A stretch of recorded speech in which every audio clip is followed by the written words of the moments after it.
Berjumpa lagi dengan ibadah online GB Lamtera. Kita percaya walaupun online tetap ada kuasa Tuhan di tempat kita masing-masing. Kita tetap memuji dan menyembah dengan segenap hati kita. Haleluya. Kita percaya karena Tuhan ada Allah yang layak menerima segala pujian.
Yesus Raja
mau datang ya Tuhan, memuji dan menyembah-Mu Tuhan. Membuktikan bahwa kami begitu mengasihi-Mu Tuhan. Bukan karena berkat Tuhan, tetapi karena Engkau Tuhan. Karena kami punya Allah yang hidup, sumber pengharapan kami. Yang siap memuji dan menyembah Tuhan, katakan amin. Haleluya. Kita percaya saat kita memuji dan menyembah Tuhan, Tuhan disukakan. Dan Tuhan sangat mengasihi kita. Dengan kita menjadi lebih dari pemenang. Haleluya.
Deklarasikan bahwa kita lebih dari pemenang.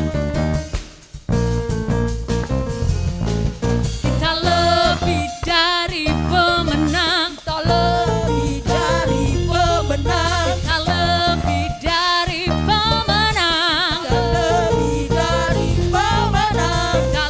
lebih dari pemenang. Kita lebih dari pemenang. Kita lebih dari pemenang.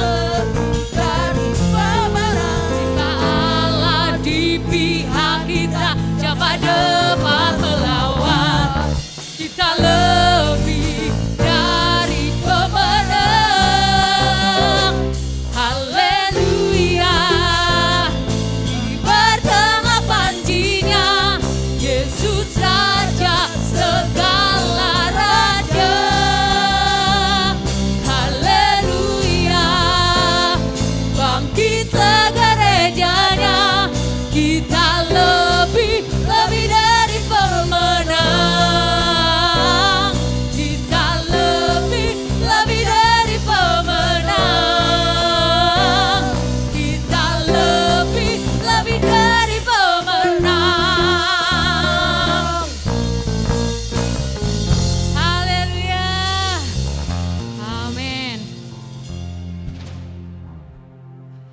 percaya kita sudah dijadikan lebih dari pemenang oleh Tuhan.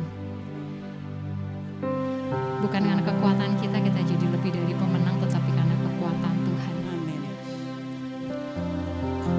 Kami percaya Tuhan, firman yang akan Kau berikan Tuhan menjadi penuntun hidup bagi setiap kami Tuhan. Saat ini kami menyiapkan hati kami Tuhan.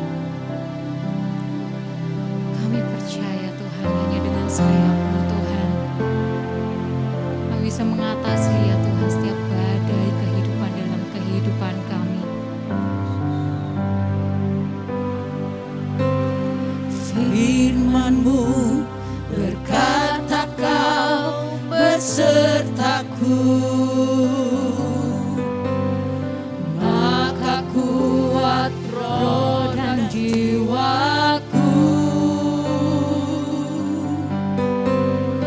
Tangan-Mu Tuhan selalu ku nantikan, di setiap langkah ku percaya.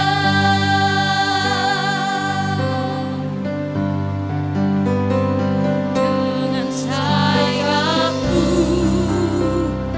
ku akan terbang tinggi di tengah badai hidup. Ku tak menyerah, kekuatan dan perlindungan bagiku, pertolonganku di tempat maha tinggi. Ku mengangkat tanganku, aku berserah, Kau nantikan, Kau yang ku sembah, Yesusku, Rajaku.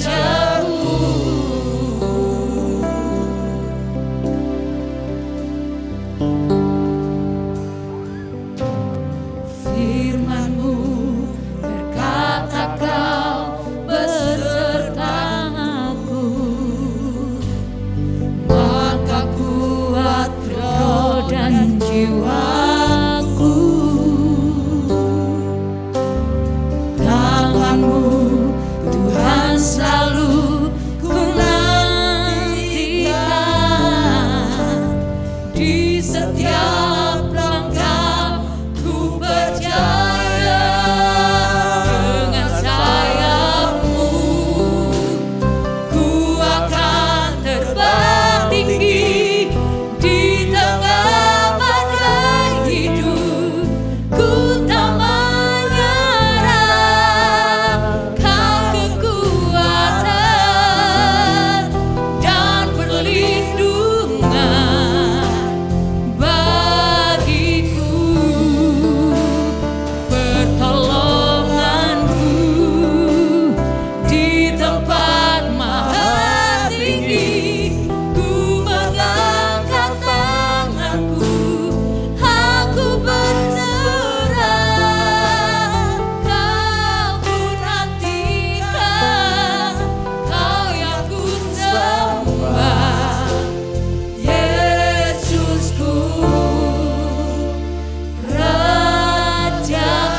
dengan sayapmu ku akan terbang tinggi di tengah badai hidup. Ku tak menyerah, Kau kekuatan dan perlindungan bagiku, pertolonganku di tempat maha tinggi. Ku mengangkat tanganku, aku berserah. Kau ku nantikan, Kau yang ku sembah. Yesusku, Rajaku, Kau ku nantikan, Kau yang ku sembah. Kau ku nantikan, Kau yang ku sembah. Kau ku nantikan, Kau yang ku sembah. Yesusku, Rajaku.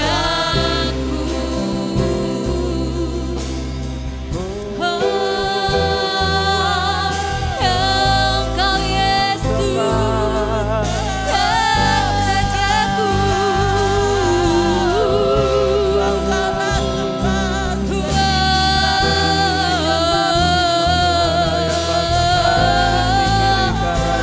Sebab hanya dengan sayapmu ku takkan menyerah di tengah badai hidup. Kami kan terbang lebih tinggi Tuhan, sebab hanya dengan pertolonganmu kami bisa menjalani hidup ini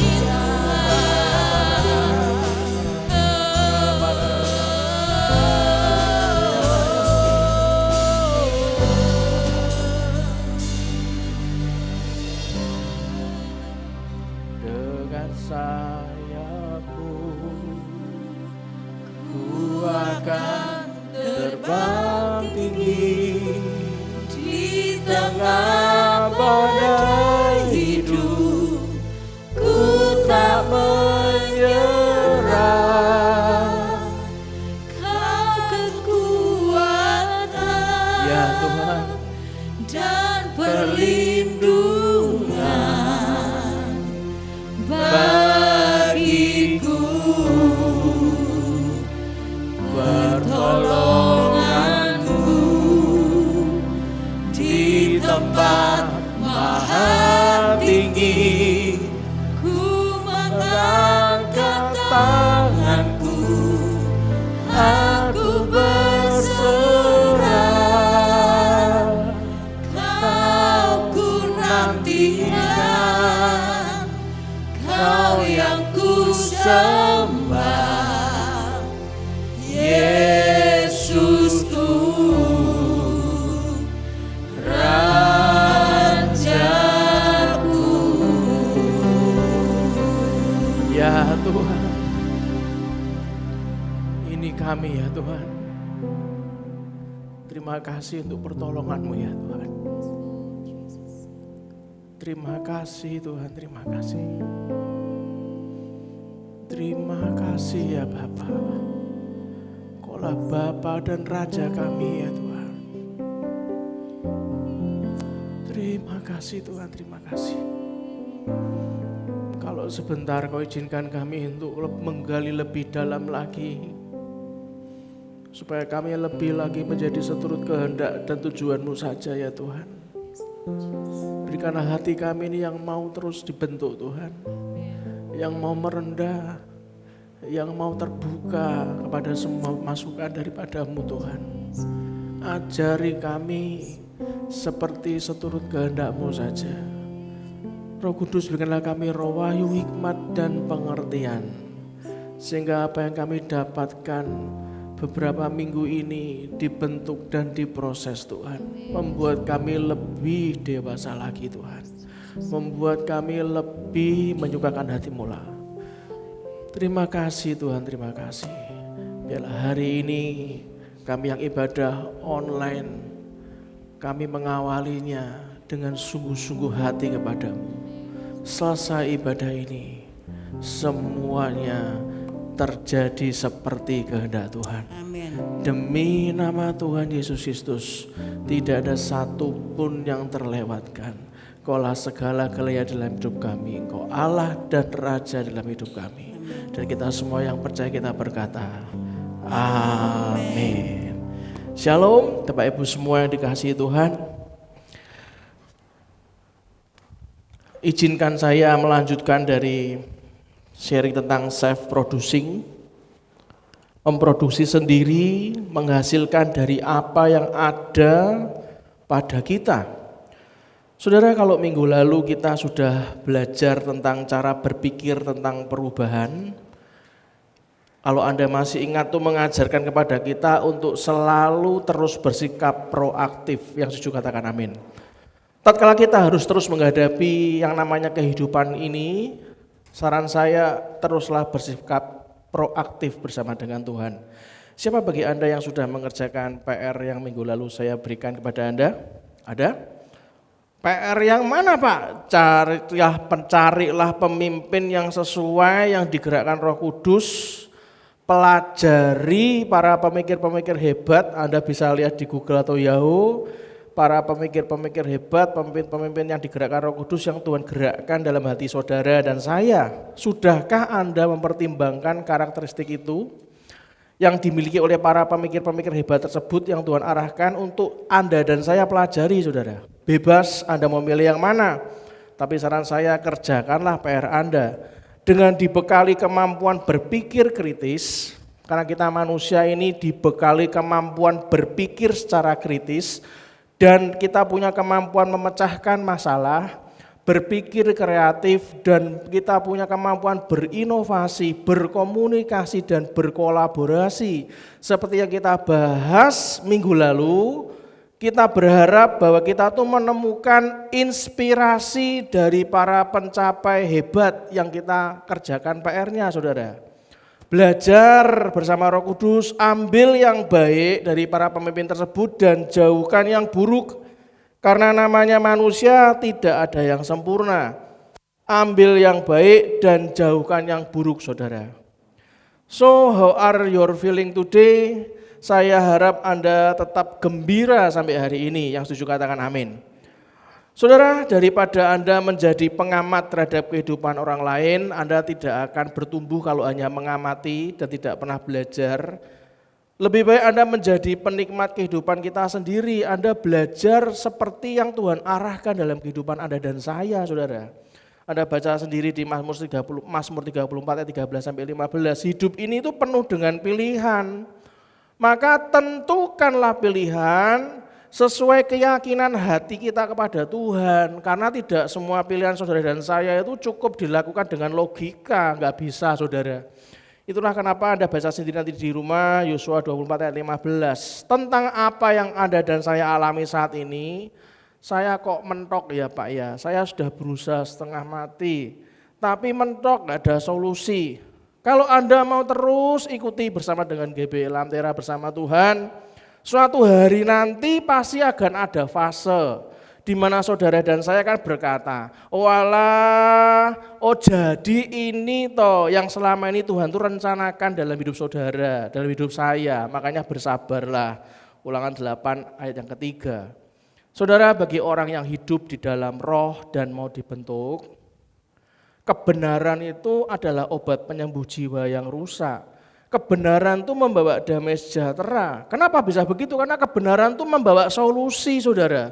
Buat roh yang dibentuk, yang hidup dalam roh dan mau dibentuk itu, kebenaran itu menyembuhkan jiwa yang rusak dan membawa damai sejahtera. Tapi kalau orang itu sudah mentok, tidak mau belajar dengan Tuhan, tidak mau menyerahkan hidupnya dalam Tuhan dan terus bergumul dengan kedagingannya dan mendahulukan egonya, maka kebenaran itu sangat menyakitkan. dan berujung Anda akan selalu mentok. Itulah kenapa kalau Anda berkata, saya menunggu kesempatan yang tepat dan sempurna Pak dalam hidup ini. Saya menunggu kehidupan yang sempurna, perfect life untuk saya bisa masuk ke dalam pengajaran Tuhan. Lah ya enggak mungkin bisa toh saudara, kita tuh hidup selalu dengan ketidaksempurnaan dan penuh dengan kekurangan, itu yang kita bahas. Hidup saudara dan saya itu akan selalu tidak ada yang sempurna dan selalu kurang. Itu tapi bukan alasan untuk kita mengeluh. Justru kita butuh Tuhan, katakan sama-sama dengan saya, butuh Tuhan.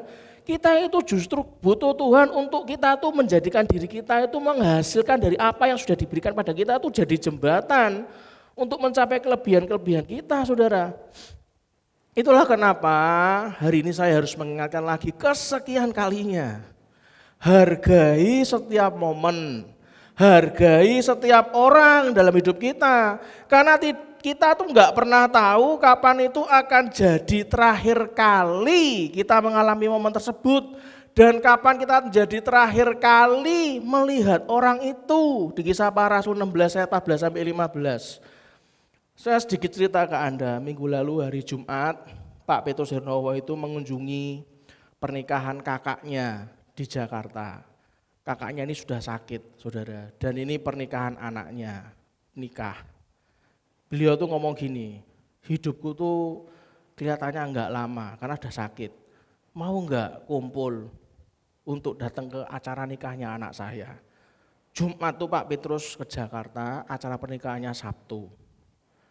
Sabtu acara pernikahan, hari Selasa subuh 1:30 malam, WA masuk ke saya, minta izin karena kakak beliau yang di Jakarta yang barusan menikahkan anaknya sudah meninggal, saudara.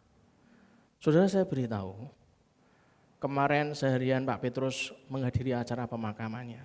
Saudara, kalau Anda berkata bahwa firman kita itu, alah itu apa, itu ya biasa lah, itu masuk Tuhan ngomong kayak gitu, masa atau ya terserah. Saran saya, hargai setiap momen, hargai setiap orang dalam hidup kita. Karena kita tidak pernah tahu kapan tuh jadi terakhir kali dan kita tidak tahu kapan tuh menjadi pertemuan terakhir melihat orang itu. Kisah Para Rasul 16 ayat 14 sampai 15. Itulah sebabnya kami ini betul-betul sangat bersimpati, sangat berempati kepada keluarga Bapak Petrus Hernowo, keluarga besar Bapak Petrus Hernowo, kami keluarga besar GBI Lamtera, turut berduka cita. Bapak dan Ibu, itulah kenapa belajar. Anda enggak pernah tahu apa yang terjadi besok, bukan? Kalau Anda terus mendahulukan ego Anda terus mendahulukan, Anda itu merasa diri Anda benar, Anda merasa Anda harus membenarkan diri Anda tidak akan punya sukacita. Saudara, tidak tergantung kepada apapun yang terjadi dalam kehidupan kita, tidak tergantung kepada siapapun yang akan kita temui, tidak tergantung pada kesedihan, tidak tergantung pada penderitaan, tidak tergantung pada ujian dan kesukaran apapun. Apapun yang terjadi, berusahalah sukacita. Karena sukacita itu pilihan. Setiap manusia itu pasti mengalami variasi dalam kehidupannya. Ada yang menang, ada yang kalah, katakan biasa. Ada yang senang, ada yang duka, itu biasa. Ada yang kuat, ada lemah, biasa. Ada sehat, ada sakit, biasa. Tuhan tuh izinkan variasi tersebut terjadi agar saudara dan saya tuh belajar mengerti bahwa kita tuh terbatas. Kita itu punya keterbatasan diri, saudara, dan Anda harus belajar mengerti Tuhan tuh punya ketetapan. Apapun kondisi kita saat ini, pilihlah sukacita dan ucapan syukur. Sebab hidup itu adalah anugerah. Katakan sama-sama, hidup itu adalah anugerah. Hidup itu adalah kasih karunia dari Tuhan. Berhentilah mengeluh. Karena orang yang suka mengeluh, minggu lalu sudah saya sharing, saya hanya ingatkan aja. Orang yang suka mengeluh itu tidak asik untuk didengarkan. Dan tidak banyak disukai sama orang. Di Mazmur 32 ayat ketiga. Maka saya hari ini dalam membahas tentang self producing bagian yang ketiga, saya harus ngomong apa? Selamat saudara menjalani hidup yang sangat berarti ini. Kalau Anda masih menganggap hidup ini enggak berarti, ya terserah. Kalau saya harus ngomong selamat, Anda menjalani hidup yang sangat berarti. Ingat, jangan berhenti hanya karena hal-hal yang enggak penting. Kejadian 19 ayat 26. Masih ingatkah minggu lalu ada sebuah cuplikan singkat seorang pengemis yang mengatakan dalam tulisannya bahwa dia buta, dia hanya menerima uang receh, dan ada seorang wanita yang mengubah tulisannya, dikatakan bahwa hari ini indah, sayang saya tidak bisa melihat. Sebetulnya sama-sama kenyataannya ya memang pengemisnya buta, saudara. Tapi dalam membahasakannya itu dengan sedikit perubahan, itu bisa menangkapnya berbeda. Anda coba bayangkan, perhatikan ke saya. Kalau saya ngomong gini, saya ini buta loh, saya ini buta, kasihani saya ini buta, kasihani saya. Anda berbicara dari segi Anda, orang lain tidak menangkap sesuatu yang berbeda. Coba kalau Anda melihat, Anda semua melihat, bahasanya dirubah nih. Anda semua melihat ini indah ya, ini enggak hujan ya, sayang aku kok enggak bisa lihat. Wih, itu Anda akan betul-betul membuat orang lain, oh ya memang indah, sakno ya ampun kasihan ya. Itu bahasanya beda, saudara. Kalau Anda cuma belajar ngomong aku ini buta, kasihani saya, aku ini buta, kasihani saya, berhentilah mengeluh, saudara. Orang suka mengeluh itu tidak asik didengar, enggak banyak disukai. Moga-moga Anda masih ingat cuplikan lalu, dari hal kecil yang kita lakukan. Seperti wanita yang tadi membantu menuliskan di kartonnya dengan bahasa yang berbeda. Itu hal kecil, tapi itu menuliskan perubahan tiap hari buat nasibnya si pengemis dan nasibnya wanita itu sendiri, saudara. Dan saya percaya hal yang seperti itu kelihatannya kecil, tapi itu membuat saudara dan saya jadi besar. Itulah kenapa tetap semangat saat kita melakukan hal kecil sekalipun, yang juga katakan amin. Lukas 19 ayat 17. Saudara, minggu lalu saya juga ingatkan 2 kali kebaktian. Jemaat saya ajak untuk membaca dengan keras 1 Timotius 4 ayat yang ke-6. Dikatakan apa? Dengan selalu mengingatkan hal-hal itu kepada saudara-saudara kita, engkau akan menjadi seorang pelayan Kristus Yesus yang baik. Orang mengeluh harus diingatkan, saudara. Orang yang selalu negatif thinking harus diingatkan. Karena dikatakan di 1 Timotius 4 ayat ke-6 dikatakan apa? Dengan selalu mengingatkan hal-hal itu kepada saudara-saudara kita, engkau akan menjadi seorang pelayan Kristus Yesus yang baik. Belakangnya apa? Terdidik dalam soal-soal pokok iman kita dan dalam ajaran sehat yang telah kau ikuti selama ini. Manusia itu butuh diingatkan. Itulah kenapa bukan karena hari ini indah kita bahagia, bukan. Namun karena kita bahagia, maka hari ini menjadi indah. Saya hanya mengingatkan saudara, bukan karena tidak ada rintangan kita jadi optimis, bukan. Namun karena kita optimis, maka rintangan menjadi tidak terasa, saudara. Bukan karena mudah kita yakin boleh, namun karena kita yakin boleh, maka semuanya menjadi mudah. Bukan karena semua baik, terus kita tersenyum, bukan. Namun karena kita itu tersenyum, maka kita menjadi baik, saudara. Pola pikirnya dirubah. Seperti wanita yang menuliskan kata-kata pengemis buta tadi dengan sedikit perubahan itu sudah beda nangkepnya. Tidak ada hari yang menyulitkan kecuali diri kita sendiri yang membuatnya sulit, saudara. Tuhan itu tidak menjanjikan setiap perjalanan bersamanya kan begitu mudah kok untuk dilalui, enggak kok. Namun dia tuh menjanjikan bahwa sesulit apapun kita tidak akan pernah melaluinya sendirian. Loh, enak kan? Sulit banget ya Tuhan, tapi dia ngomong, dia berjanji sesulit apapun kita tuh tidak akan pernah melaluinya sendirian. Ya kalau nggak pernah dilalui sendirian, ya pasti menang Bapak Ibu bersama Tuhan. Itulah kenapa doa berkat, kalau Anda ingat selalu doa berkat, kalau kita sama-sama mengaminkan doa berkat di akhir, dikatakan apa? Tuhan menghadapkan wajahnya kepadamu. Tuhan tuh menghadapkan wajahnya, iki lo Tuhan, gitu loh. dan memberi engkau damai sejahtera. Bilangan 6 ayat 26, saudara. Semakin kita kenal Tuhan, semakin kita tuh kagum dengan pengertiannya. Tidak ada satu pribadi di dunia yang mengerti kita sebagai manusia itu seperti apa sih kita. Kita aja mungkin nggak tahu kita tuh kayak apa dalamnya. Mungkin sekarang sudah rontok dalamnya loh, Anda nggak sadar, masih sombong. Sudah jebol kabel loh, Anda masih waduh gaya gak karuan. Yang tahu kalau pribadi kita ini cuma Tuhan, saudara. Karena itu kalau kita makin bergaul dengan Dia, dengan Tuhan, maka kita tuh akan kenal Dia. Yang bukan cuma asal nuntut kita aja, enggak. Tuhan tuh tahu kita soalnya. Tetapi Tuhan kita adalah Tuhan yang membawa kita kepada pengertian demi pengertian. Yang membawa iman kita kepada iman yang berikutnya, saudara. Dengan itu kita akan membawa kita makin masuk, makin dalam bersama Tuhan. Yang setuju katakan amin. Siapa yang mau makin dalam sama Tuhan? Saya takut saya nggak sanggup, Pak. Loh, semakin kamu nggak dalam, malah semakin tambah Anda akan tambah ke bawah arus nggak karu-karuan. Anda harus memenangkan kehidupan itu harus makin dalam bersama Tuhan. Katakan sebelah kiri sebelah kanannya. Makin dalam bersama Tuhan, brother. Makin dalam bersama Tuhan, sister. Makin dalam bersama Tuhan, papa mama. Makin dalam bersama Tuhan, kakak adik. Di saat kita tuh susah, lemah, berbeban berat, Tuhan tuh berjanji akan selalu menyertai jika kita percaya. Amin.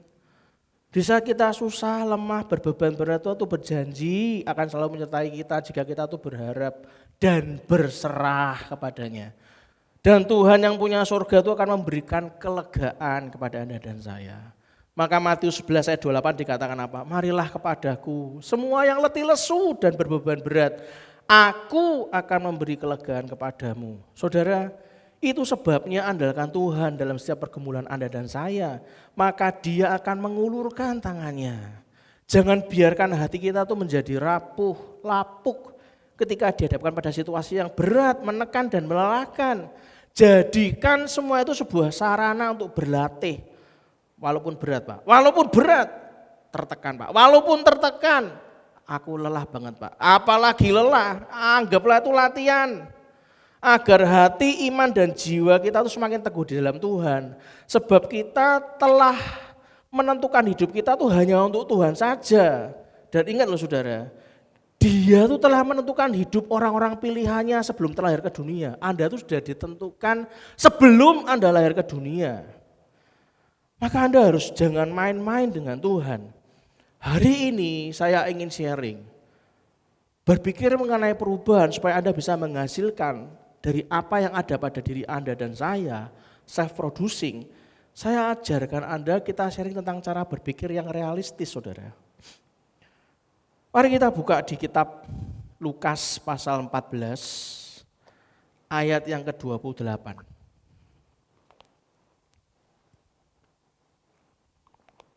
Lukas pasal 14 ayat yang ke-28. Dikatakan apa? Sebab siapakah di antara kamu yang kalau mau mendirikan sebuah menara tidak duduk dahulu membuat anggaran biayanya, kalau cukup uangnya untuk menyelesaikan pekerjaan itu.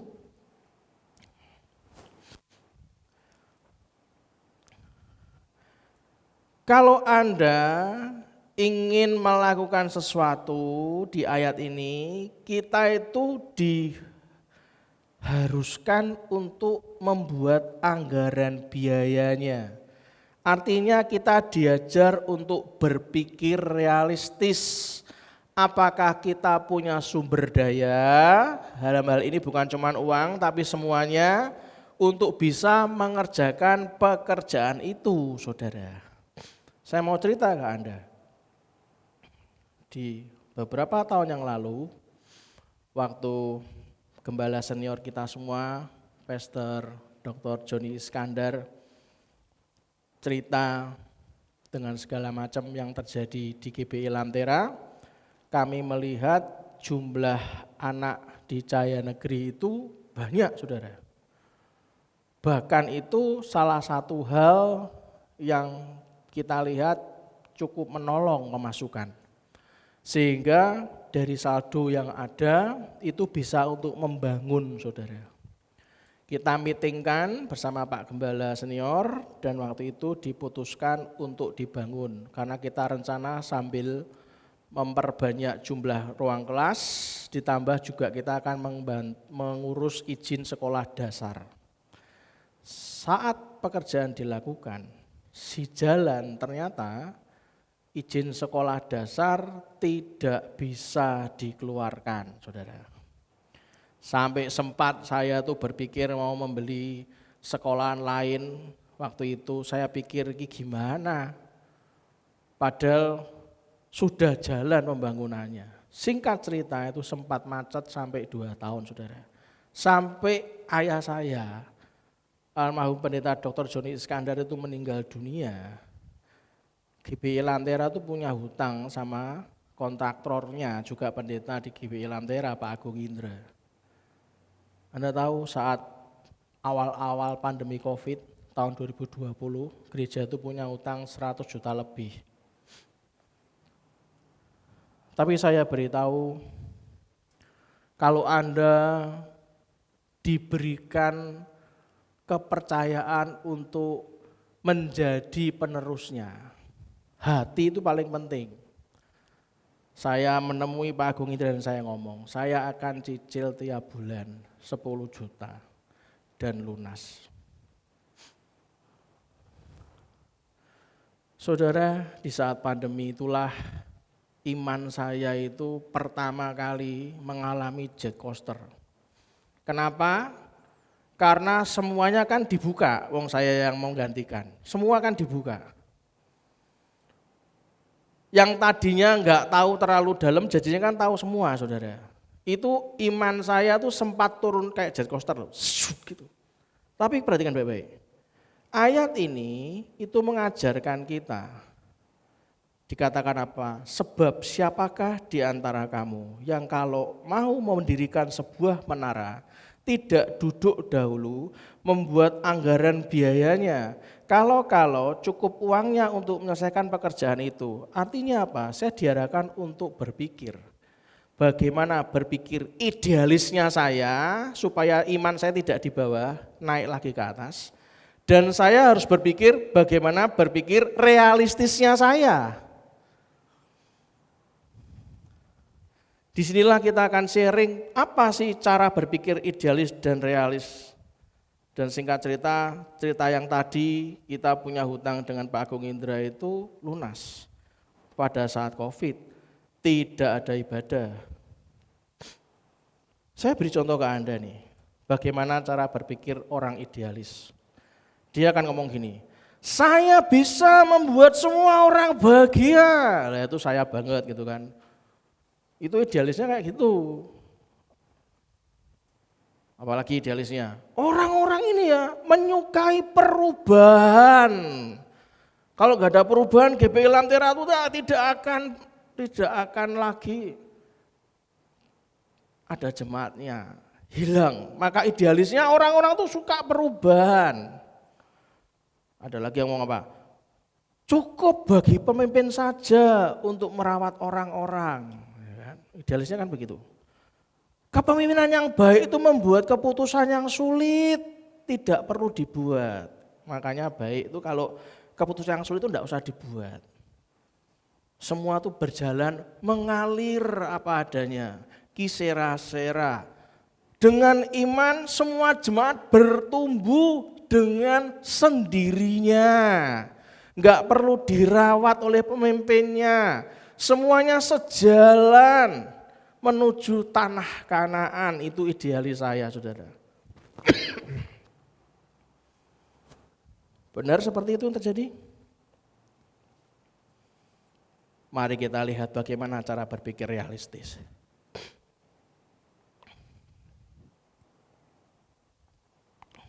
Yang terjadi kenyataan di lapangan bagaimana? Perhatikan, cara orang berpikir realistis.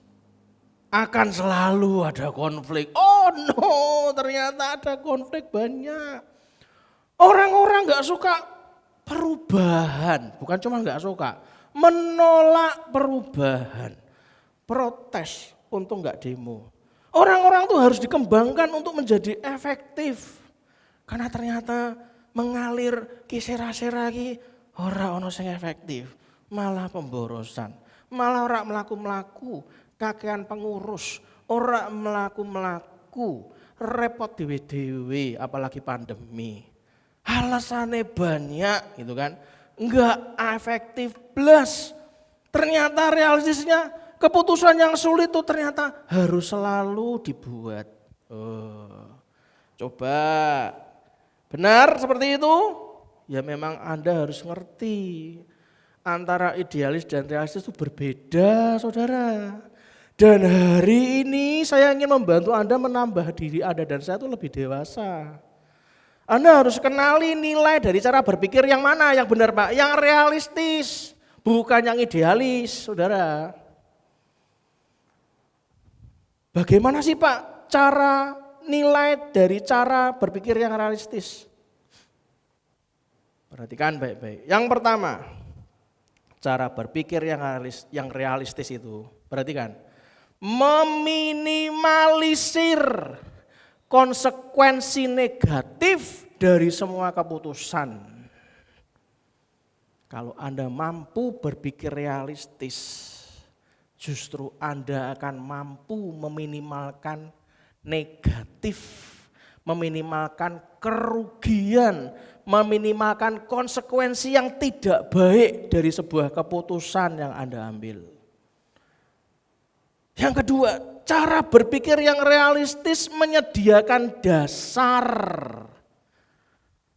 Itulah kenapa orang berkata, kenapa imanku tinggi setinggi gunung Himalaya, mencapai seperempatnya pun tidak. Karena Anda dan saya belum belajar bagaimana melihat secara realistis, lihat secara realita. Begitu Anda punya cara berpikir yang realistis, Anda menyediakan dasar berpijak bagi strategi yang baik kemudian hari. Dan cara berpikir yang realistis merupakan katalis bagi perubahan. Apa maneh Pak itu katalis? Katalis itu adalah kata yang terdengar lebih keren untuk menggantikan kata apa? Katalis itu adalah penyebab bagi perubahan. Katalis perubahan itu artinya penyebab bagi perubahan, pendorong, pemicu bagi perubahan. Bahkan kata katalis lebih bermakna sebagai arti sesuatu yang mempercepat perubahan. Saudara, cara berpikir realistis itu ternyata bisa mempercepat bagi perubahan, saudara. Anda mulai berpikir, wah benar. Ternyata aku kurang realistis. Aku dan keluargaku terlalu idealis. Menuntut banyak, enggak melihat realita yang ada. Yang keempat.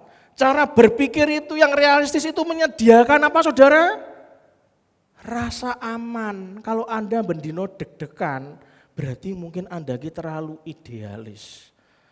Aku beriman, besok aku pasti akan mencapai impianku besok pagi Anda. Lah aku kok deg-degan yo. Dino iki janjane closing apa ora yo? Dino iki aku pulang ki ono dapat sesuatu ra yo. Nah aku jual makanan nih, jual gorengan, jual mendoan, jual di pasar. Deg-degan aku iki janjane, iki payu ra yo janjane yo. Justru Anda kalau mau belajar bersama dengan GBI Lamtera ini Anda akan belajar bagaimana iman itu bisa tercapai dengan bersama Tuhan. Kalau Anda lihat di belakang saya ini covernya tulisannya apa?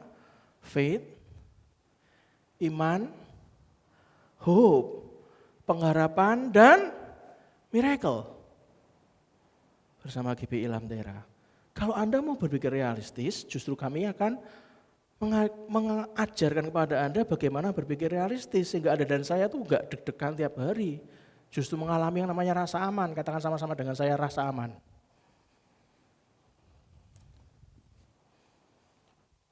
Cara berpikir realistis memberikan Anda kredibilitas. Maksudnya Pak, kreditur gitu Pak. Kredibilitas itu artinya Bila Anda berbicara Anda seorang pemimpin, artinya Anda punya kualitas, saudara. Anda punya kapasitas, punya kualitas, Anda punya kekuatan yang menimbulkan kepercayaan buat para tim-tim Anda itu lebih percaya pada Anda. Anda lebih dapat dipercaya. Orang yang punya kemampuan berpikir realistis itu akan mudah memberikan kepercayaan buat orang lain. Malah justru Anda tuh menambah kualitas kemampuan kapasitasnya itu malah membumi, malah orang tuh lebih percaya lagi. Jadi Anda berusaha berpikir kenyataan, saudara. Yang keenam, cara berpikir realistis adalah fondasi yang di atasnya Anda dapat dibangun. Saudara, bangunan cuma 1 lantai atau 2 lantai atau 3 lantai, fondasinya sama enggak dalamnya dan kekuatannya? Beda bukan?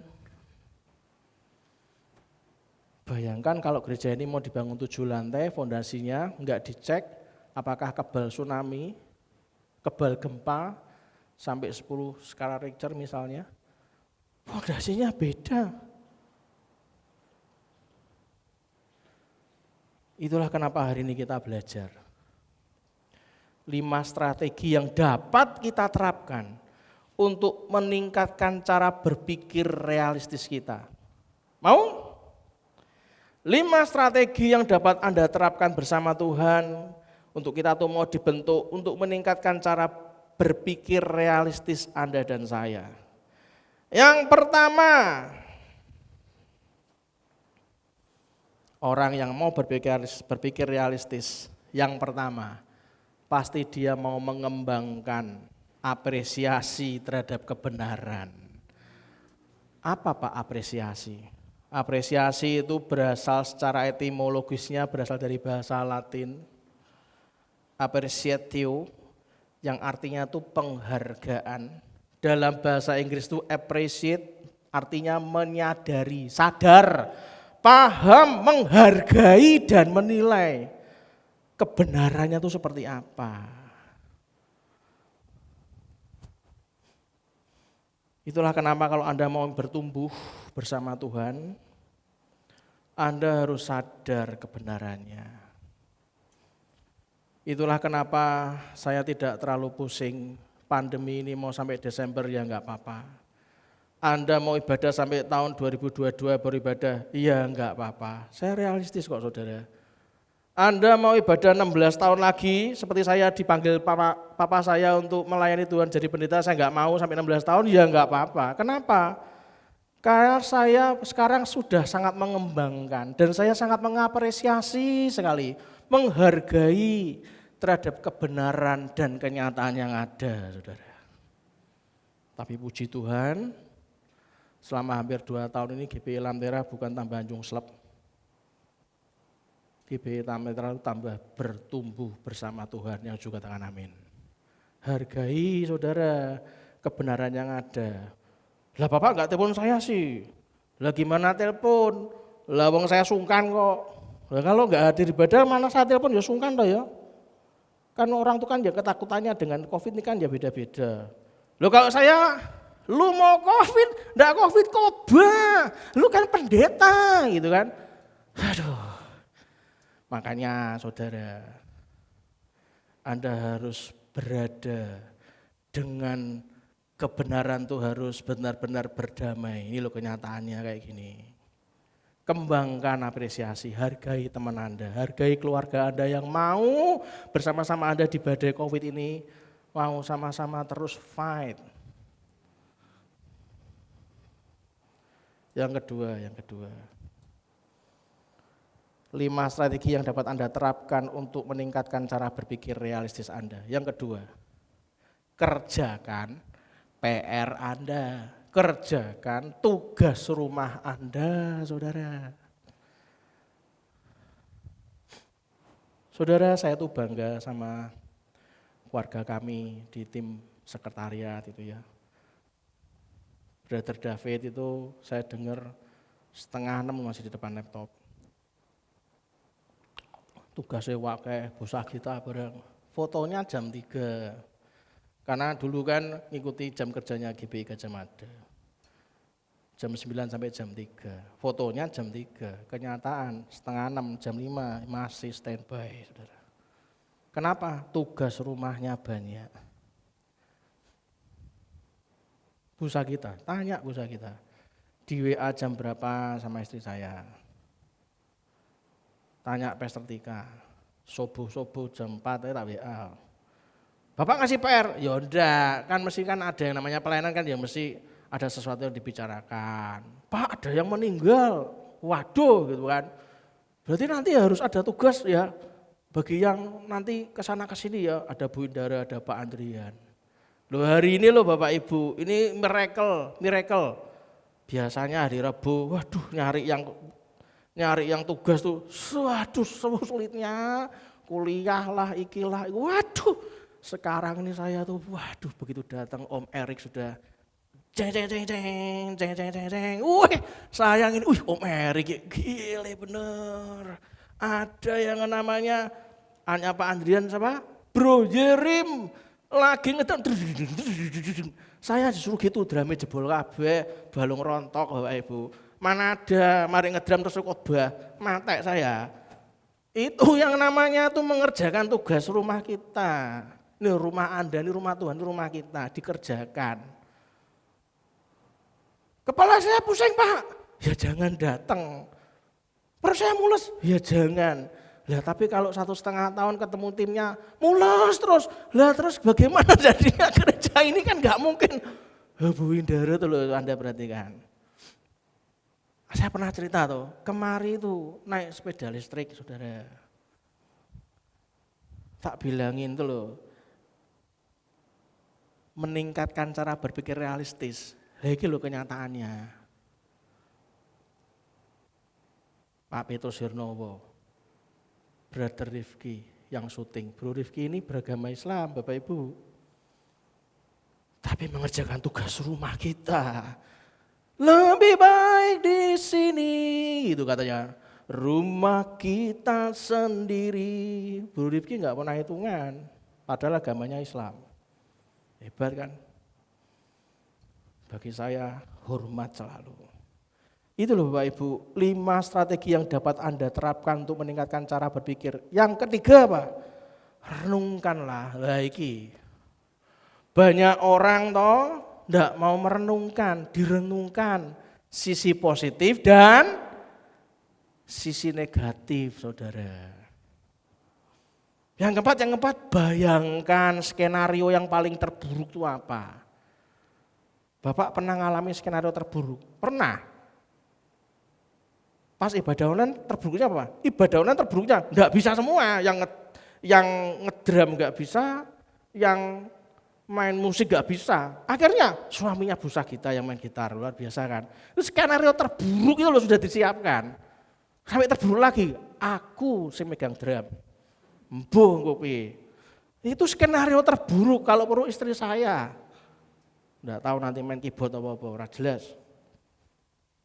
Saudara, itu yang namanya down to the earth. Membumi. Mengantisipasi. Dan yang kelima, dari 5 strategi yang dapat diterapkan untuk meningkatkan cara berpikir secara realistis adalah apa?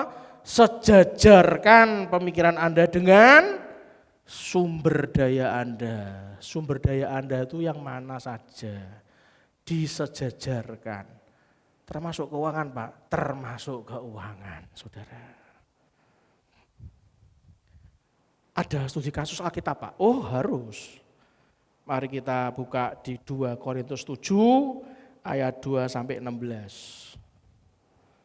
Studi kasus Alkitabiah 2 Korintus 7 ayat 2 sampai 16 Anda baca di rumah karena saya sudah pernah sampaikan ini saat membawakan self producing di bagian pertama.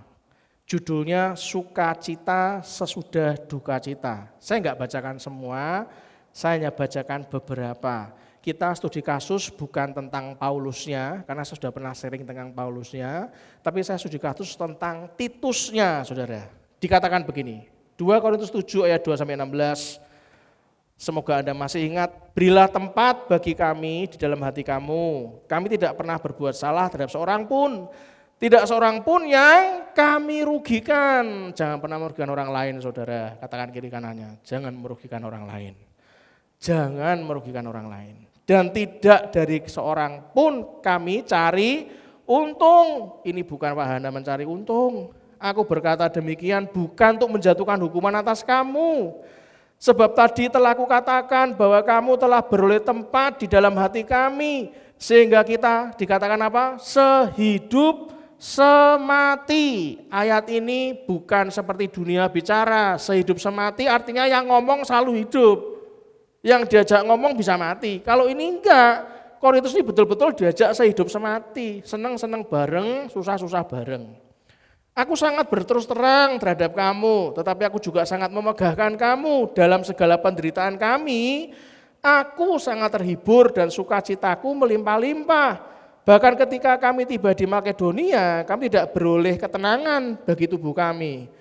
Di mana-mana kami mengalami kesusahan, ini realistis. Ini bukan idealis, saudara. Ayat ini ditulis realistis, di mana-mana kami mengalami kesusahan, dari luar pertengkaran dan dari dalam ketakutan. Tetapi Allah yang menghiburkan orang yang rendah hati. Loh Pak, jadi bertengkar, takut, kalut tuh harus tetap rendah hati, saudara. Tetapi Allah yang menghiburkan orang yang rendah hati telah menghiburkan kami dengan kedatangan Titus. Bayangkan kalau Titus itu datang kayak pahlawan bertopeng. Ini kenapa enggak beres? Ini kenapa? Kenapa tidak melalui saya? Kenapa semua tidak ngomong sama saya? Kenapa saya dilangkai? Oh no. Lah kowe iki datang kok malah dadi koyo ngono kan. Bukan hanya oleh kedatangannya saja, bukan hanya karena kedatangan itu saja. Tapi juga oleh penghiburan yang dinikmatinya di tengah-tengah kamu. Datang untuk menghibur juga, saudara. Karena ia telah memberitahukan kepada kami tentang kerinduanmu, tentang keluhanmu, kesungguhanmu untuk membela aku, sehingga makin bertambahlah sukacitaku. Yang lainnya Anda baca di rumah. Kalau Anda lihat, minggu lalu kan Sepodasing yang bagian pertama, kalau Anda dengarkan di YouTube GBI Lamtera, saya sudah cerita bukan? Akan ada saja orang yang berpandangan negatif terhadap kita. Meski sesungguhnya Anda dan saya tuh hatinya bersih, tulus. Tak beritahu, bahkan hamba Tuhan yang berhati tulus pun akan ada saja orang yang berpandangan minus, brother and sister. Karena hanya mau melihat dari satu sisi, enggak mau melihat dari banyak sisi. Orang Kristen di Korintus memiliki banyak pikiran negatif tentang Paulus, bukan cuma kita kan. Tentang Paulus itu negatif thinking, misalnya apa?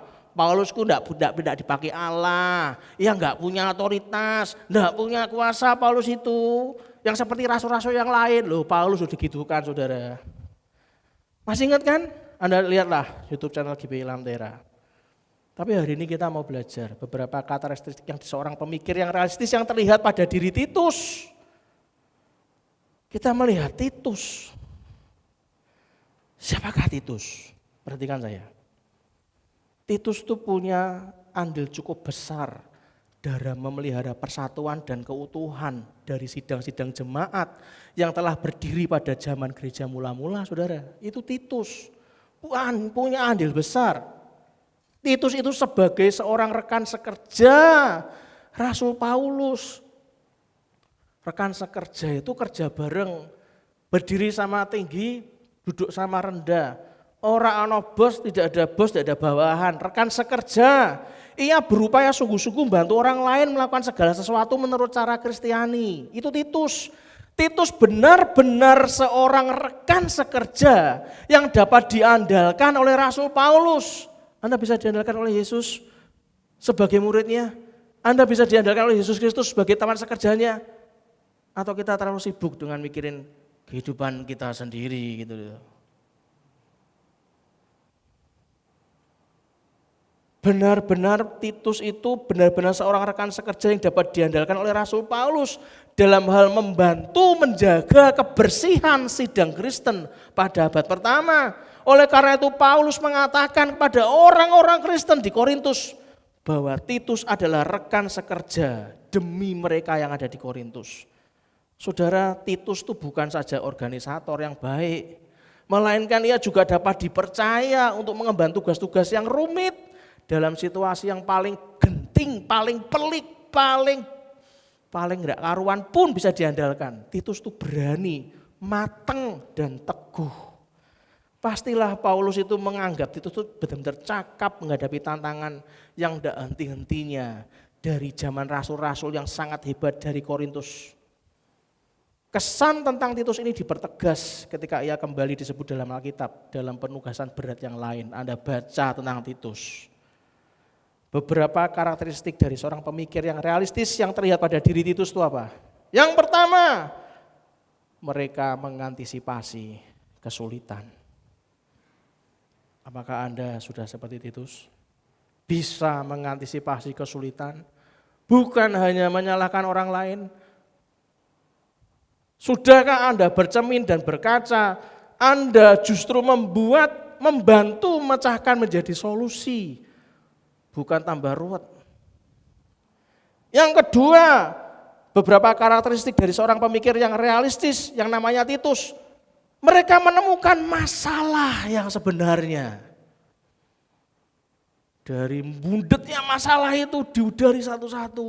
Itulah kenapa saya tuh berterima kasih kepada Maximum Life Group. Saya berpikir yang lain. Ternyata yang menemukan benang masalahnya itu kami dibantu dengan tim kami di Maximum Life Group, timnya Om Petrus Sirnowo. Dan sekarang dibantu oleh banyak tim yang ada di sini, saudara. Dan yang ketiga, Pak, mereka menerima fakta, faktanya kayak gini. Faktanya kayak gini. Dan mereka melihat gambar besarnya. Masih ingat minggu lalu saya cerita, bangun waktu, tentukan waktu dan tempat untuk membangun pikiran-pikiran positif. Saya percaya kok enggak lama lagi GBI Lamtera itu akan tumbuh luar biasa, yang juga katakan amin. Pelajari, sudahkah Anda melihat gambar besarnya yang Tuhan inginkan buat GBI Lamtera bertumbuh? Yang kelima, mereka mempertimbangkan pilihan mereka. Dibesarkan buat apa?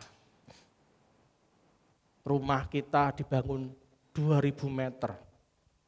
Itu impiannya. Ya, gambaran harus besar, Pak. Lah ada berapa anaknya? Ya cuma satu, Pak. Lah terus gak apa? 2000 meter cuma satu. Jadi bener ganti-ganti kamar ngono ta? Loh terus piye, Pak? Lah ya makanya tanya. Dipertimbangkan pilihan Anda. Anak saya dulu cuma satu. Rumah 600 meter bagi saya wis kegedean. Tak jadikan satu sama kantor. Buat rumah singgah. Ini masih belum jadi kan.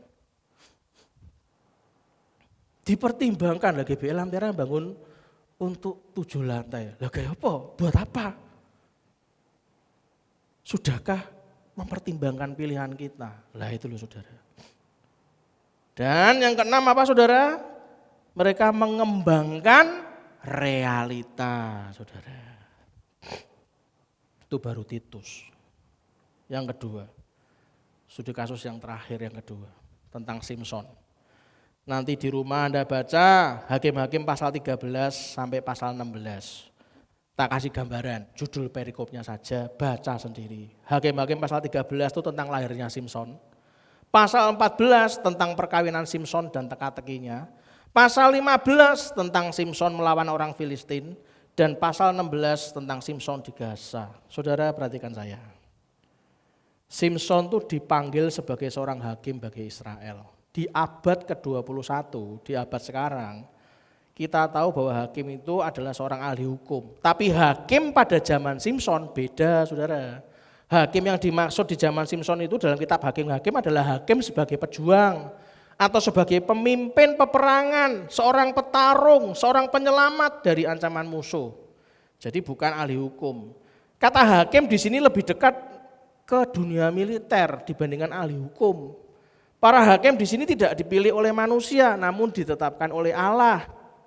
Saat ini kita akan mempelajari tentang problem dan dosa-dosa Simson. Sebelum Anda lihat studi kasusnya Simson, dari cara berpikir realistisnya Anda perhatikan saya. Problem dan dosa-dosa Simson. Yang pertama, Anda harus tahu, Simson seorang nasir Allah. Ia tidak sekuat tenaga menjaga kenasirannya. Loh kok bisa Pak? Anda tahu enggak, seorang nasir Allah itu punya syarat yang enggak boleh dilakukan oleh seorang nasir Allah itu apa saja? Ada 3. Enggak boleh menyentuh bangkai, menjauhi anggur, artinya menghindari kemabukan, dan yang ketiga yaitu rambutnya enggak boleh disentuh oleh pisau cukur. Menjaga 3 saja tak bisa, saudara. Simson tidak merasa bahwa anugerah itu penting untuk dipertahankan. Kalau Anda pelajari di kitab Hakim-Hakim ini, sebagaimana Simson sebagai nasir Allah, sebenarnya demikian juga kita dilahirkan untuk dipisahkan oleh dunia. Saudara dan saya itu dilahirkan untuk melayani Allah, saudara. Jangan sepelekan. Kita ini dilahirkan untuk melayani Allah. Kita adalah nasir Allah, katakan sama-sama dengan saya, 2, 3. Kita adalah nasir Allah, hidup menurut firman Allah, hidup mempersiapkan diri supaya suatu hari kita dipakai Allah. Perhatikan baik-baik, kita sudah siap. Jagalah kenasiranmu saudara dengan serius. Mari jaga kekudusan Anda dan saya. Mari jangan melakukan yang jahat. Persiapkan diri kita baik-baik. Mari kita tidak bermain-main dengan anugerah yang sudah Tuhan berikan. Gunakan setiap kesempatan dengan sungguh-sungguh.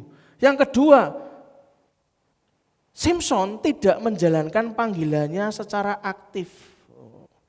Berarti saya enggak salah Pak? Ya enggak, Simson aja enggak. Ya, tapi masa Anda mau kayak gini, Simson tidak menjalankan panggilannya secara aktif. Nama Simson itu Anda tahu enggak artinya apa? Simson itu arti namanya adalah matahari kecil, yaitu terang bagi bangsa. Simson itu dipanggil untuk memulai perlawanan terhadap Filistin. Ini merupakan kesempatan yang indah bahwa Simson merefleksikan, ini refleksi dari Tuhan Yesus Kristus yang memulai perlawanan kita dari dosa. Simson yang memulai tapi tidak menuntaskan. Daud yang menuntaskan. Kalau bedanya sama Kristus, Kristus yang memulai, Kristus juga yang menuntaskan. Nek Simson rak tuntas. Orang Israel tidak melawan Filistin dan malah hidup berdampingan loh saudara. Simson adalah orang yang Tuhan pakai untuk menyadarkan mereka. Ia sadar akan panggilan itu. Namun, iki sing gawat. Realitanya. Namun kemudian selama 20 tahun Simson terlalu sibuk dengan minat pribadinya sehingga ia tidak menjalankan tugasnya secara aktif. Anda tahu? Kalimat pertama yang dikeluarkan Simson di dalam Alkitab itu enggak kayak Nabi Elia. Begitu keluar kalimatnya, Elia mengucapkan nama Tuhan. Simson enggak, beda. Kalimat pertamanya apa? Aku melihat seorang gadis. Ya, wis bubar wis. Tuhan biarkin, Pak. Ya, Tuhan tuh seringkali membiarkan orang-orang yang tidak aktif mengerjakan tugasnya. Anda mungkin dibiarkan sama Tuhan yang dijar-jar tidak mengerjakan tugas, tidak membuat PR, ya dibiarin. Namun perhatikan, pada akhirnya rencana Tuhan tidak pernah gagal. Makanya kembalilah ke Tuhan, bertobat, katakan sama-sama bertobat. Yang ketiga, Simson berjalan menurut pandangannya sendiri, bukan berdasarkan firman Tuhan, saudara. Simson itu terjebak di dalam kesalahan hakim-hakim, yaitu apa? Menuruti keinginan diri daripada menurut firman Tuhan. Ini ringkasan, seringkas-ringkasnya dari Hakim-Hakim 13 sampai 16.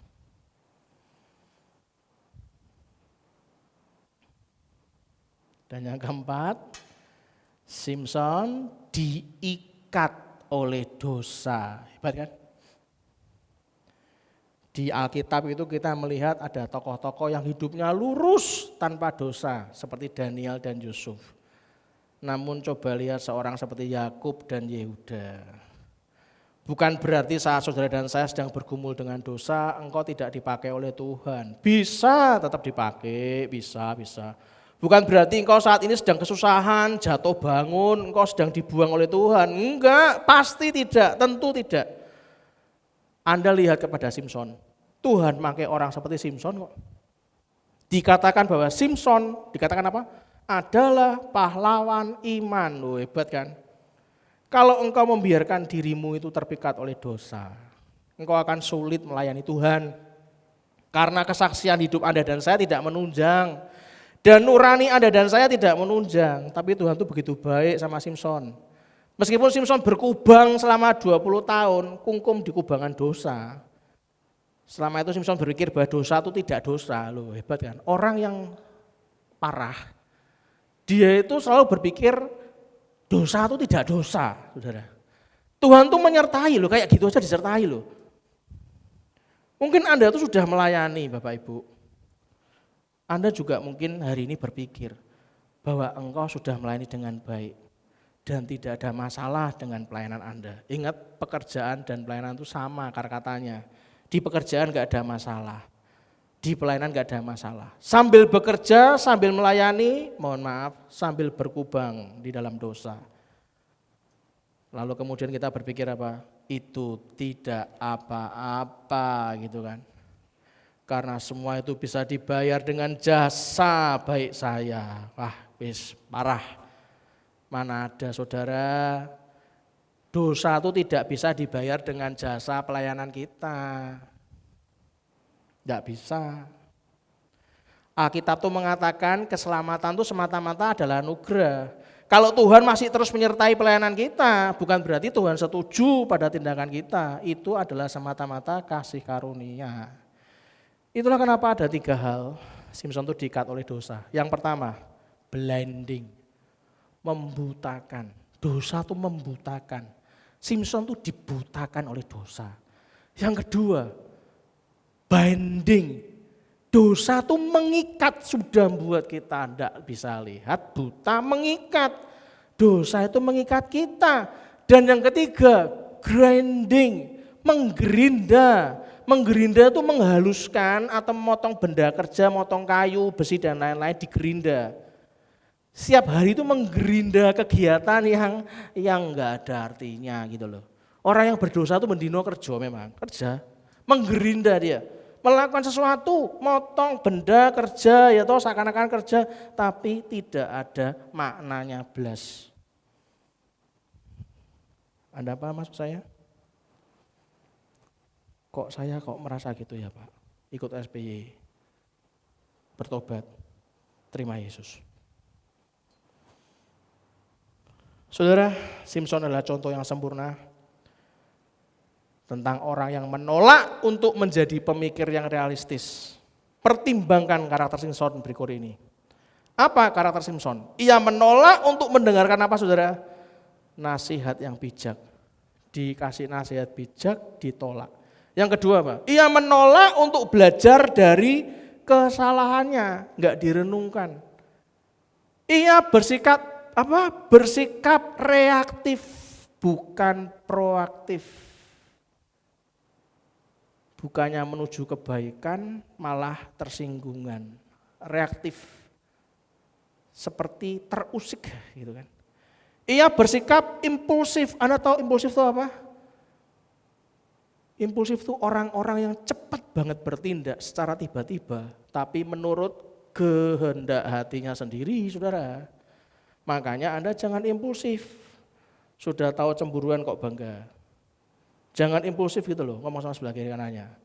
Ojo cepet bertindak, gua hati ini apa langsung mangkat. Ndak tanya Roh Kudus dulu. Yang berikutnya, karakter Simson itu apa? Ia gagal apa saudara? Mempertimbangkan konsekuensi dari tindakannya.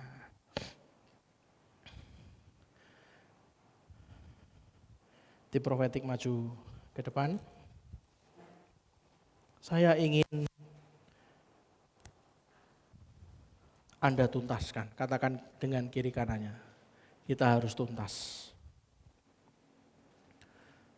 Coba Anda tanya, pernyataan mana yang menggambarkan diri Anda? Saat Anda mendengarkan Titus dengan karakteristiknya dan Anda mendengarkan Simpson dengan karakteristiknya, ada beberapa pertanyaan yang Anda harus jawab dalam hati. Kalau Anda membutuhkan untuk konsultasi pribadi, Anda hubungi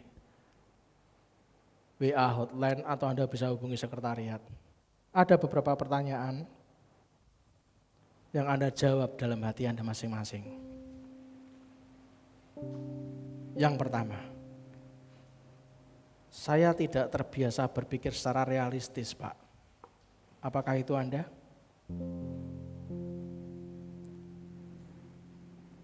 Yang kedua, saya tidak suka berpikir secara realistis, Pak. Yang pertama tidak terbiasa, yang kedua tidak suka. Yang ketiga, saya membiarkan orang lain untuk berpikir secara realistis, Pak. Tapi orang lain, bukan saya, Pak. Yang keempat, saya berpikir realistis itu kalau ketika saya berada dalam masalah. Kalau nggak ada masalah, saya nggak realistis, Pak. Saya di awan-awan. Kalau itu memang Anda boleh kasih tanda atau Anda ambil kertas. Waduh, berarti aku ini punya masalah. Yang kelima, saya akan berpikir realistis sebelum saya berada dalam masalah. Nah, apakah Anda seperti itu? Sebelum masalah itu meletus, kayak bom waktu, tapi Anda sudah berpikir realistis sebelum masalah terjadi. Yang keenam, saya selalu menjadikan cara berpikir saya realistis, Pak, sebagai bagian dari hidup saya. Wah, ternyata Anda menjadi bagian dari orang-orang yang mau dan mampu berpikir realistis. Yang ketujuh, saya mendorong para pemimpin saya melakukan yang sama, Pak. Yang sama itu sama-sama berpikir realistis, tidak di awan-awan ngawur sesuai kehendak hati manusia. Yang kedelapan, saya akan menjadikan cara berpikir realistis sebagai fondasi usaha kami, Pak. Oh, bagus. Yang kesembilan, saya mendapatkan kepastian dan keamanan, Pak. Dari saya berpikir realistis, saya jadi punya kepastian dan keamanan. Great, it's a great. Dan yang terakhir, yang ke-10, saya sangat bergantung pada fakta-fakta dan seringkali membuat penilaian berdasarkan kemungkinan terburuknya. Dan saya antisipasi semua fakta-fakta itu, Pak. Saudara, yang tahu jawabannya hanya Anda. Apapun latar belakang hidup Anda dan saya, tetap yang menentukan kualitas kita itu ya sikap dan tindakan kita yang seperti yang saya jelaskan tadi itu, saudara. Mampukah kita berpikir realistis? Yosua 6 ayat 17. Itu menentukan kualitas Anda dan saya.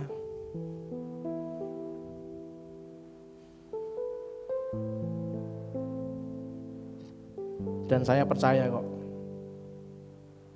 orang-orang yang mampu berpikir realistis, dia akan benar-benar paham hidupnya itu disayangi Tuhan. Hidupnya itu selalu dalam kendalinya Tuhan. Orang tuh karena pada dasarnya gak pernah puas dengan apa yang dia miliki. Dan selalu merasa kurang seakan-akan Tuhan gak berkati dia. Padahal saudara, kalau Anda mampu berpikir realistis, Anda itu akan jadi berkat buat banyak orang yang juga katakan amin. Satu pujian.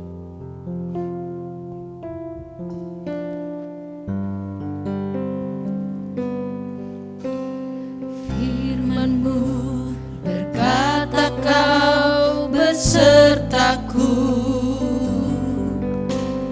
maka kuat roh dan jiwaku.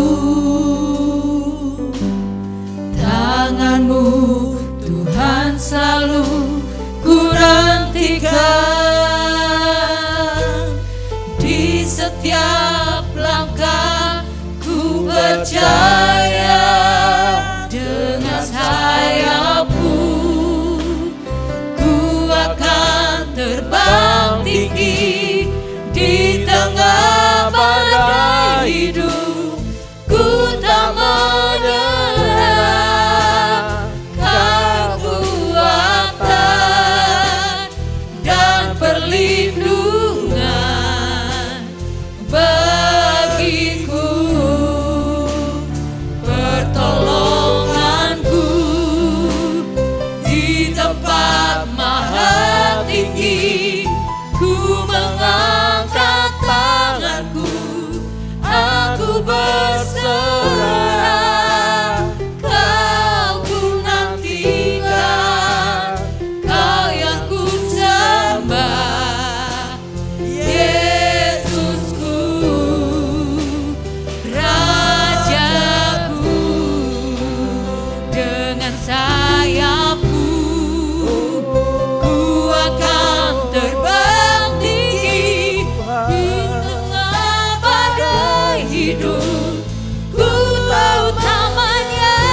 untuk kami habis mendengarkan firman ini Tuhan.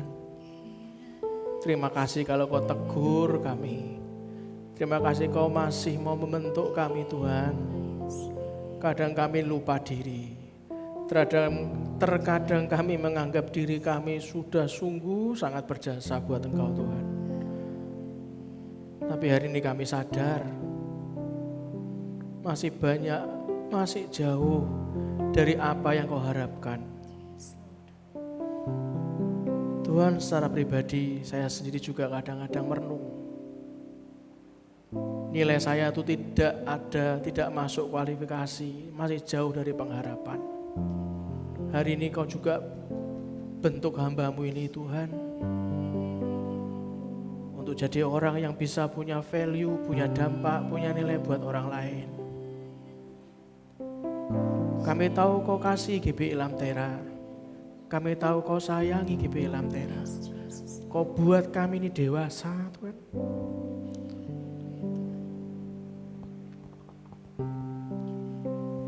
Kau izinkan kami untuk belajar bagaimana menjadi seorang seperti Titus. Jadi orang seperti Rasul Paulus. Kau juga izinkan kami belajar dari orang sekelas Simson Tuhan. Bahkan di saat Simson melakukan kesalahan pun Kau masih sayangi dia. Kau Allah yang luar biasa dalam kehidupan kami. Kalau sebentar kami saatnya mengembalikan persepuluhan kami, membayar nasar kami, ucapan syukur kami, buah sulung kami. Bentuk kami untuk punya hati yang taat Tuhan, seturut dengan kehendak-Mu saja.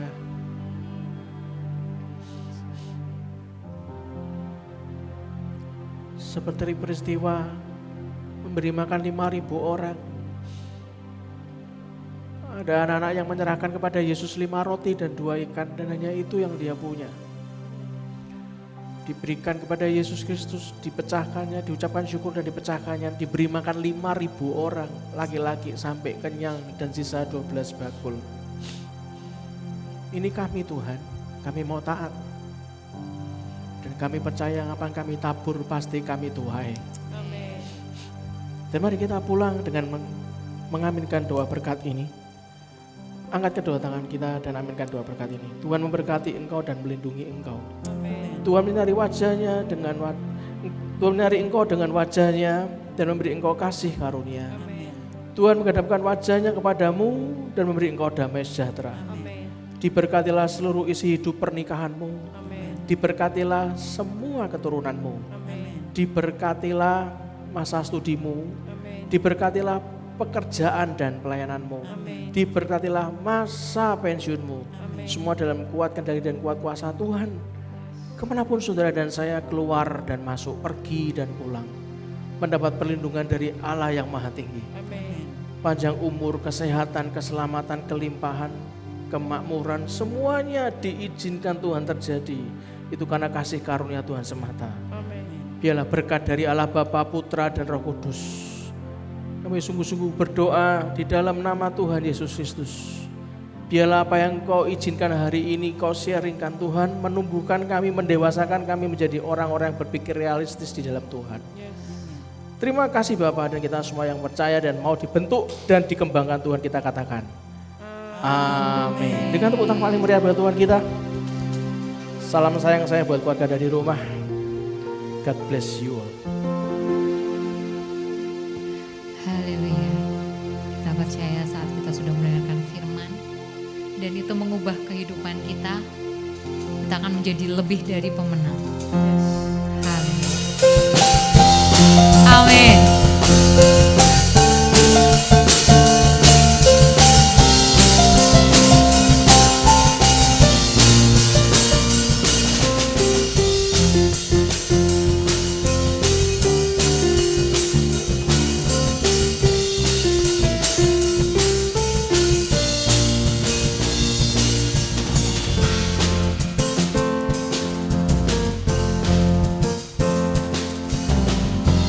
Dari pemenang dalam segala perkara, iblis tadi dikalahkan oleh dosa darahnya. Jika Allah di pihak kita, siapa dapat melawan? Kita lebih dari pemenang. Haleluya. Diberkatilah panjinya, Yesus Raja segala raja. Haleluya. Bangkitlah gerejanya, kita lebih dari pemenang. Haleluya. Diberkatilah panjinya, Yesus Raja segala raja. Haleluya. Bangkitlah gerejanya, kita lebih dari pemenang. Kita lebih dari pemenang. Kita lebih dari pemenang. Haleluya. Sampai jumpa di ibadah minggu depan. Tuhan Yesus memberkati.